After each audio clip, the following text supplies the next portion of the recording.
میری گزارش ہے، درخواست ہے آرمی چیف صاحب سے، جنرل حسین منیر صاحب سے۔ آپ جانتے ہیں کہ ایک ہی لیڈر ہے ہمارے ملک میں اور وہ ہے عمران خان۔ عمران خان سر آپ کو دوبارہ نہیں ملے گا۔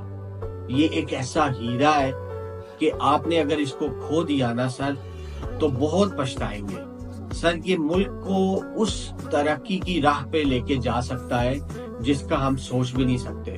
ساری ینگ جنریشن عمران خان کو اپنا لیڈر مانتی ہے۔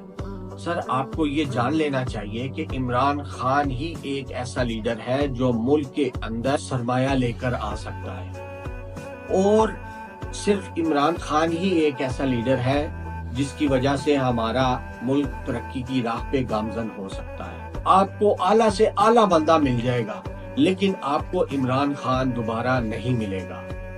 عمران خان دوبارہ نہیں ملے گا سر۔ دیکھیں سر، میں اوورسیز میں رہتا ہوں، آپ یقین مانیں کہ یہ اردلی حکومت کو کوئی بھی نہیں جانتا۔ میں ان کے نام کیا، میں ان کی تصویریں بھی دکھا دوں تو وہ نہیں جانتے ہیں اس کو، اور جو جانتے ہیں وہ صرف یہ جانتے ہیں کہ یہ کرپٹ لوگ ہیں۔ تو سر میری آپ سے گزارش ہے کہ عمران خان کے ساتھ انصاف کیا جائے، اس کو رہا کیا جائے۔ اسی میں ہمارے ملک کی بہتری ہے، اسی میں ہمارے ملک کی فلاح ہے۔ آپ سے درخواست کرتا ہوں کہ آپ کائنڈلی اس معاملے کو لک آفٹر کریں۔ اس معاملے کے اوپر آپ کی نظر ثانی کی ضرورت ہے سر۔ آپ کو دوسرا خط لکھا انہوں نے، اور سیکیورٹی ذرائع بتاتے ہیں کہ جی ہمیں کوئی خط ہی نہیں ملا۔ یہ ایسا خط تو نہیں نہ ہوتا جس پہ پوسٹ اسٹیمپ لگائی جائے اور وہ آپ کے نام پہ لکھ کے آپ کے ہیڈ کوارٹر میں پہنچے یا آپ کے گھر میں پہنچے۔ ایسا خط نہیں ہے سر، یہ کھلا خط ہوتا ہے، یہ پوری دنیا کے پاس پہنچ جاتا ہے۔ اور عمران خان ہی ایک ایسا لیڈر ہے جو ہمارے ملک کو ترقی کی راہوں پر گامزن کر سکتا ہے۔ ساری قوم، ساری یوتھ، ساری جنریشن، ساری ینگ جنریشن اس وقت ڈپریشن میں ہے سر۔ اس وقت وہ یہ سوچ رہے ہیں کہ یہ کیسا ملک ہے جہاں پہ انصاف ہی نہیں مل رہا۔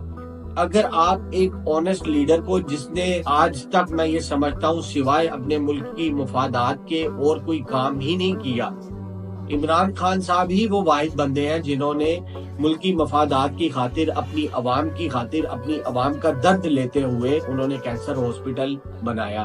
کتنی محنت، کتنی جدوجہد کی انہوں نے، کیسے انہوں نے پیسے اکٹھے کیے۔